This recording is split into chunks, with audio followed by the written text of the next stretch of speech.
I'm Nick Westergaard, and this is On Brand, helping you tell your story. My guest this week is Jesse Purewal.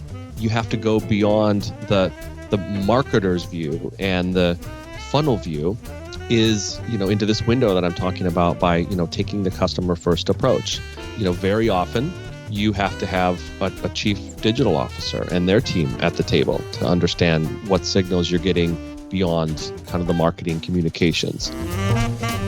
Jesse is a builder, storyteller, and strategist who works with leaders to define their organization's brand purpose, activate brands through modern marketing, and drive brand-driven growth and impact through rigorous insight, unfiltered creativity, and experiential innovation. Over 12 years at global marketing firm Profit, Jesse helped grow the organization from 70 to 450 employees and tripled the company's revenue. It was also at Profit that Jesse and his teams launched transformative brands like T-Mobile's Uncarrier, Intel's Amazing, the Cosmopolitan of Las Vegas, and Amazon's Amazon Business. Today, Jesse is the global head of brand at Qualtrics, where he is defining the category of experience management and building a brand around breakthroughs at one of the most valuable SaaS companies in the world. He is also the host of the podcast Breakthrough Builders, a Qualtrics-sponsored show that invites people whose passions, perspectives, and instincts have impacted the world to share their stories. With curiosity at the forefront of every conversation, Jesse's mission is to pave the way for inspiration that unfolds into execution. Jesse, welcome to On Brand. Nick, thank you for having me. With an intro like that, I hope to do my level best to be able to follow. Well, it should theoretically be easy, if not somewhat disorienting, doing a podcast with a fellow podcaster. And on that front, you talk about experience, the category of experience management. Talk a little bit about, the bio says defining that category. I think that's a great place to start. Could you define that category for us a little bit? Yeah, experience management is really the discipline of running your business from the outside in. Historically, I think people would look at a business and say, well, you've got finance and you've got operations and you've got sales and you've got all these elements of the P&L that drive revenue and that support revenue. I am one of those people who has a favorite window to look through a company at, and that's the customer window. And maybe you share that in common with me, Nick. I've always just been enthralled with what does it mean to run a business from the outside in and be truly customer driven and empathy driven. And when you're thinking about experience, and it can extend beyond customer and into employee experience, but when you're being experience driven and you're truly understanding where the gaps are in what you're serving up to customers in your product, your customer experience, your brand experience, your employee experience, you're really solving problems that matter. And when you solve those problems that matter, whether that's the experience that somebody has on a flight, their onboarding experience at a new company, feature creep issues in software, something that doesn't resonate with the messaging, when you get those things from wrong to right, or when you originate correctly the first time in a way that resonates and drives action, you just get to a really powerful place of trust and durability and emotional connection with consumers, with employees. So experience management is really all about how do you run a business using customer insight and customer empathy and employee insight and empathy to get to the right decision, the right action to move the world forward. So I track with all of that. And the hard thing about, you said two hard E words to be clear. You said empathy and experience, but we'll come back to empathy. But when it comes to experience, all of those touch points that you talked about, the impact of flipping them from, not being on track, on brand, versus getting them right, that you can have. The challenge with experience, to me, is the vastness of it. So in that day-to-day management What does the day-to-day management of experience look like? How can we get our arms around that? I think you have to take a deconstructionist approach to it, Nick. I think you really have to put yourself in the shoes of the customer and go back to something that's been actually relatively well healed for a decade or more now around what the customer journey looks like. What are the individual touch points that somebody has with your product, with your brand, with your communications, with your sales reps, with your AI and bots, et cetera, and understand where people are satisfied and where people are dissatisfied. It's analogous to understanding where people are either graduating through your funnel or perhaps dropping off in your funnel. But whether I lay it out left to right or bottom to top or in some, amazing three-dimensional way, or on a good old whiteboard, if you happen to have the luxury of collaborating with your colleagues in person somewhere, understanding node by node, touch point by touch point, as they go from the website to the physical experience, to giving feedback on the experience, to recommending it to others, to looking again for a repeat visit. What are the 20, the 30, the 40, the 100 touch points that a consumer or a customer will have with your brand throughout the year, whether that be with a person or whether that be through technology or through messaging and communications, and anatomically deconstruct it, right? My father is an orthopedic surgeon and talked about you have a skeleton, but you have each individual bone in your body. And at any given moment, if even one of those 200 plus bones isn't working right, your body's not working right. And I think it's the same way with experience, where you might have 50 or 60 or 100 different touch points with a brand in a month, in a quarter, in a year. If even one or two of those are off, the experience is broken. And so there's just a tremendous amount of value to be gained for businesses in richness and in relationships to be built between brands and people by getting that whole experience right. I love the orthopedics angle. I feel like we go as brand builders to metaphors a lot, and even with the word building, we end up with blueprints and construction. But I love the idea of orthopedics and the bones and the structure of all of this, because I find myself that has some connectivity to. I feel like when organizations that I'm working with and we're talking about, I always think of like how these problems present, and it feels kind of medically diagnostic in its approach, because sometimes it presents as ache and pain A, and it's really related to root problem B. I get very quickly out of my element in how to use these different words, but it does seem like when you talk about deconstructing it, because something different could be behind what's showing up as a challenge from either the customer's perspective or the brand's perspective.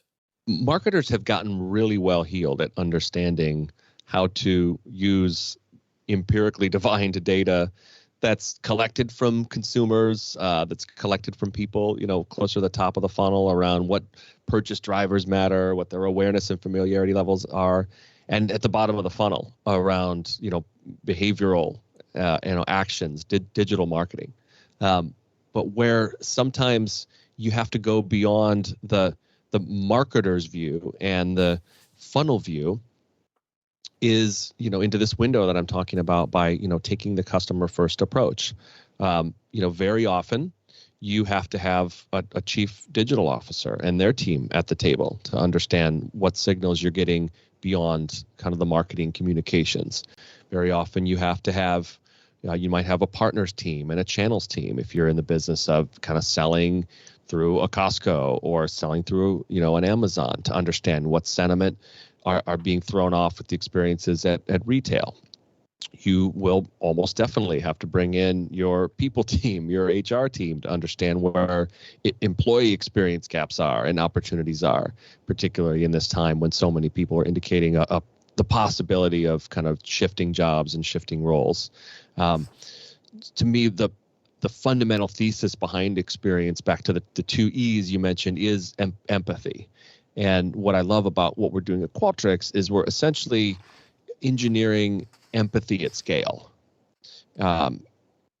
Thinking about every single voice matters, every single person matters, every single experience matters, getting down to that N of one, but then being able to do that at scale so that if you're Patagonia or Kroger or Costco or Levi's or even a small brand like Shinola, that you think about all of this stuff from the outside in. On Brand will be right back after this. This podcast comes to you from the Marketing Podcast Network. I'm Shel Holtz, co-host of For Immediate Release, also on MPN. I'm Neville Hobson, co-host of FIR, where since 2005, Shel and I have been exploring changing technologies, behaviors, and organizations, and what this means for you. Our monthly show takes a deep dive into these issues, and shorter episodes focus on hot topics and emerging trends. Visit marketingpodcasts.net or search for FIR Podcast wherever you get your podcasts. This podcast is coming to you on MPN, the Marketing Podcast Network. There's another show on MPN you might enjoy as well. I'm Jason Falls, host of Winfluence, the Influence Marketing Podcast. Each episode, we talk to brand managers, agency strategists, industry thought leaders, and the influencers themselves about the latest ideas in influence marketing. It'll make your marketing that much smarter. Just visit winfluencepod.com or search for Winfluence wherever you get your podcasts. Now, back to the show. Well, I'm glad that you mentioned Qualtrics there, because that's obviously where you sit, and it does seem it's really interesting, your approach to branding, and what you're talking about, and deconstructing the customer journey and understanding where they're at and how they feel. I kept, as you were describing all of that before you just brought Qualtrics up, it was kind of emerging in my mind that this is a real interesting intersection between both your approach to branding and a tool uniquely suited to help brands do, well, exactly what you're talking about. So do you ever find that paradoxical at all, or I mean, it seems extremely helpful, but and also that you could potentially be one of your best use cases? Yeah, I am someone who embraces paradox, which we can get into, but I find it wonderfully accretive. You know, I spent, as you mentioned in the upfront, I spent a long time at a consultancy called Profit, and one of the beautiful things about being at a firm like Profit is that you get to focus on growing a firm and growing a culture within the company, but you get so much interesting, rich, important, instructive access into the organizations and the leadership teams that are kind of taking brands to the world across not just the subcategories of tech, but through some of the other kinds of categories I got to work in, as you had mentioned, around hospitality and FS and others. And one of the things that you're always looking for in a professional services context is not just which brands you're proud of having built or been part of building, but which brands you could actually see yourself becoming part of. And for many years, there wasn't one that, even though I had a great amount of pride in a lot of the work that our teams had done, I could really see myself kind of wearing the stripes of. And when I got a chance to work with the team at Qualtrics for the first time in 2018 while I was at Profit, I instantly discovered a connection between my own personal purpose and my own passion around brand building and what the ethos of the company was. And to be able to work with our CMO, Kylan, at that time, and one of the co-founders, Ryan Smith, at that time, and a few others at the team of Qualtrics, to help define, in words and in pictures and through ideas like what the brand would be about, was a really transformative kind of moment for me. And when I layered upon that, okay, well, what this company is about is discovering sentiment and opinion and feeling and feedback and deploying empathy at scale for organizations that want to win by looking at the outside and coming in. It's like, okay, so the product, the culture, the brand, the growth arc, the sector, all of these things came together in this really rich alchemy, such that when I had an opportunity to join the company, even though it wasn't in any way an easy choice, because I have such a great amount of love for profit and the culture that Michael Dunn and the rest of the leadership team have built there, it really just felt like an amazing opportunity for me to take. Well, that's such a neat story, and you brought us back to the other E word of empathy and employing empathy at scale. And as we sit here at the beginning of another new year that is once again decidedly different, it's got more uncertainty. How does where we're at right now, which is continues to be indescribable and abnormal, how does the approach that you're talking about align with where brands are looking at or trying to plan where they should be at in another uncertain year ahead? Well, it's a great question, and the way I would answer it is, now more than ever in these times, I think we are all continuing to experience the reinforcement of the idea that being purpose-driven and purpose-centric is what matters most. It's not about the next offer. It's not about the next discount. It's not about the next feature release, the next product line extension. Right now, more than ever, people need to understand where they share an interest with brands, with products, with things that they can devote their time and their attention to, whether it's their dollars as consumers or whether it's their time and their energy and their opportunity costs as employees. And so brands right now that are clearly articulating their sense of purpose, their mission, the reason that they exist, and then backing that claim up with specific actions that they're taking and generating awareness of those actions and having those actions matter, those are the ones that are going to break apart from the pack as we continue to redefine whatever is the next normal in our global society.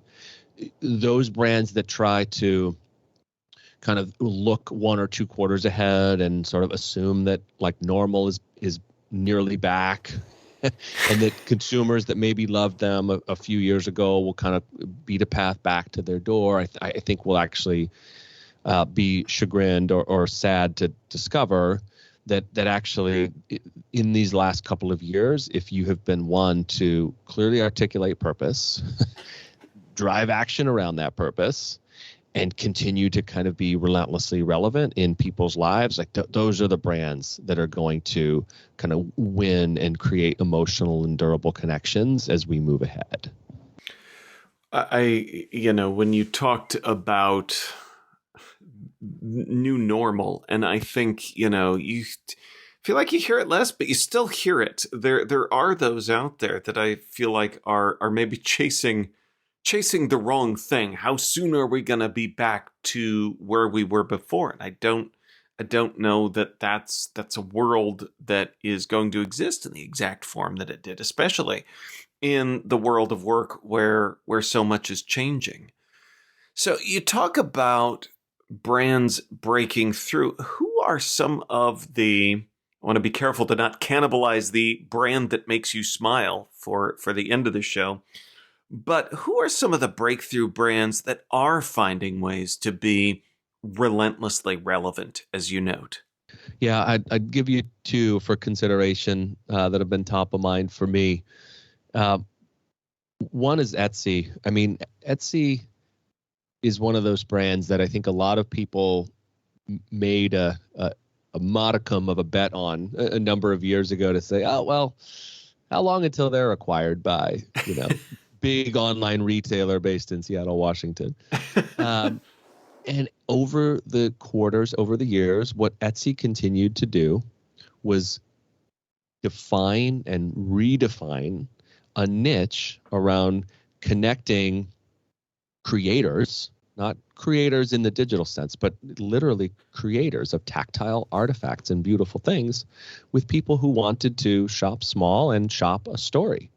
and took the marketplace model that had been popularized and technologically beautified by eBay a decade prior and applied that to a new kind of market for small makers meeting individual consumers, and just continued to innovate around that experience and drive greater connections between human beings about products that folks wanted to own in their homes or own in their personal lives. And the growth arc that they're on now, having acquired Depop and getting access to more of the Gen Z audience, they added 35 million consumers, 35 million people to their platform in the first 6 to 8 months of the pandemic. Like, people were beating a path to Etsy's door because of the authenticity of the brand and the connections to these wonderful makers in a time when people couldn't go to the main street shop or kind of go to the village market to get some of those kinds of bespoke goods. And so just keeping core to that purpose around who they are and why they exist has helped them stay relentlessly relevant during these kinds of crazy times. And the other one is much larger company, but Google and the work that Google has done with Pixel 6 to create a more inclusive Android phone that more authentically captures a full range of skin tones. Google set up an entire image equity initiative, that helped reveal that light skin bias has come into photo technology all the way from hardware to the identification algorithms, because they're not tested on diverse enough people. And Google curated this group of cinematographers and colorists who are celebrated for the accuracy with which they portray people of color, and asked them, hey, could you please test our burgeoning Android technology? They did a partnership with the New York Times on what they called picture progress to lay the groundwork and open some dialogue on what it looks like to have a more visually equitable future. And instead of just talking about DEI, they intersected product, campaign, and expertise from people outside and inside Google to go tell a wonderful story that matters to the world, and then say, oh, by the way, our product. It's a little bit reminded me of that old school Simon Sinek video where he talks about Apple by putting Y at the center. And it's like, it didn't even really matter that it was about the Pixel phone per se. I mean, in the end, that's the commercial outcome they're looking for in that story from Google. But to expose the authenticity and relevance of the story that they helped tell and build with a brand like the New York Times through their own kind of individual efforts, I just thought was like a really wonderful demonstration of, if you're going to be the search engine for the world, like show us that you're being inclusive of that whole world. That's a great intersection of a lot of the things that we've been talking about here: authenticity, purpose, relevance, and I also, you talked about in bringing up Google, you talked about, it's a big example. That's the caveat there, but it also seems like these are things that aren't exclusively available to big brands. These things that you're talking about, they are things that you can employ that smaller organizations can do. Sometimes I think they might even be able to do it easier than these big behemoths. Yeah, I think that's right. And I think as we think about our brand at Qualtrics, and as I think about a lot of the brands that many of my former colleagues at Profit and other places are stewarding, whether from in-house or out in the agency or consultancy world, I see a lot of traction for those that are identifying authentic partnerships and ways to proverbially bring the 1 + 1 = 3, 5, whatever's your favorite integer there, but partnerships and activations that help tell a story around a product and compel someone to consider that product or that service because of the linkage and the clear demonstration with purpose. And so one of the challenges that I'll set it forth for my team and brand as we go throughout 2022 and beyond is, beyond events and beyond campaigns, what are going to be those kinds of partnerships and collaborations and tie-ups that we authentically instill, using our organization and our talent and our people and the talents and organizations and people of other brands to just put important and wonderful things into the market. So that'll be a little bit of a watch this space, but for sure, so many brands, regardless of size, like can grok this sort of story and do something really important and meaningful in the world. That is great. And hearing that, and even the watch this space, makes me smile. But it's time for me to ask you for the brand, Jesse, that has made you smile most recently. The brand that has made me smile most recently is Intuit's TurboTax. So I don't know if you have seen the "You Do Your Thing" spot that they have started to air. If not, go over to YouTube and just Google Intuit TurboTax, "You Do Your Thing." The purpose of their new spot is to let people know that TurboTax is relevant for what they call the unusual circumstances use case that so many of us have been living through for the last year plus, not just for the typical individual or small, medium business that might be the typical user of TurboTax, like, oh, tax season's coming around, got to re-up on kind of where I'm at financially. The ad's hilarious because it shows the person who's like moved out to the middle of the woods. It shows the person who's gone long on crypto and has questions about their taxes there. It shows the person that started like the hair salon. And you see this combination of empathy and relatability and humor and modernity all kind of coming together underneath the umbrella of the Intuit brand expressed through TurboTax. So you have this, what I love about all these dimensions coming together is that it's memorable and it's relatable, but there's also a really strategic branding move in here where there's a fine balance between Intuit and TurboTax. Like clearly, like Intuit is the advertiser, right? And they're selling the TurboTax kind of story and value prop.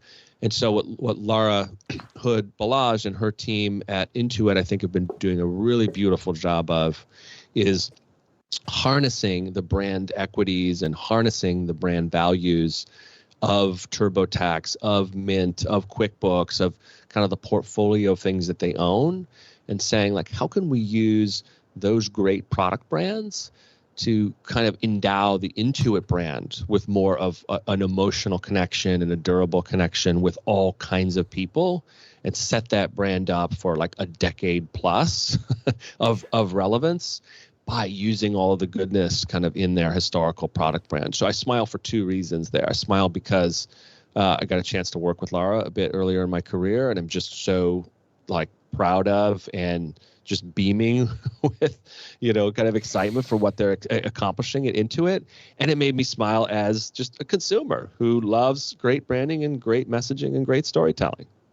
I like that you cited both of the smiles, because the campaign itself is smile worthy, but all the strategy behind it, that's maybe that's marketers only in our smiles, but I feel like sometimes there's a lot of clever creative out there, but it's great to see something like that, like you said, for very specific reasons does exactly what it needs to do and is fun and clever and everything else. That's right. Just like before with the skeleton, even though you can't see the bones, they're working. The left brain coming together with the right, just to continue to butcher the body metaphor here, is just one of the most inspiring and incredible and important sources of beauty that we have as brand marketers. Achieving that balance, that blend, is something that when you get it right, just creates a lot of magic. That is great, and I love that metaphor, and I'm going to continue to clumsily use it myself, and somewhere make your dad cringe at all of that for employing it in a not medically sound manner. Jesse, where can folks go to learn more about who you are and what you do? I have a website. It's jesse-purewal.com. It's JESSE-PUREWAL.com. And I write essays periodically on all things brand and marketing. There's the podcast there that I get the pleasure of and the honor of hosting on behalf of Qualtrics, Breakthrough Builders, and a whole array of other stuff. Awesome. Well, we will link up to that in our show notes at onbrandpodcast.com.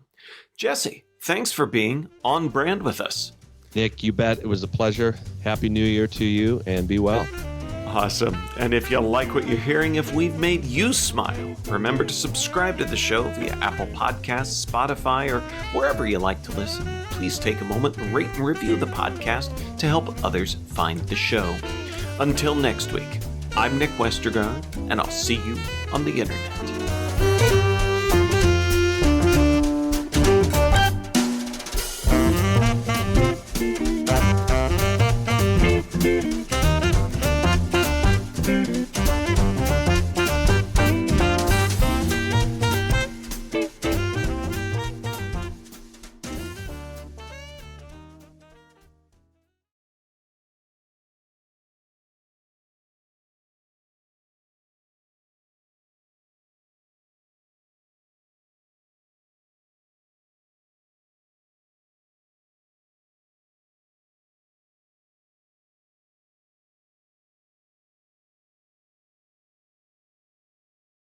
This podcast is heard along the Marketing Podcast Network. For more great marketing podcasts, visit marketingpodcasts.net.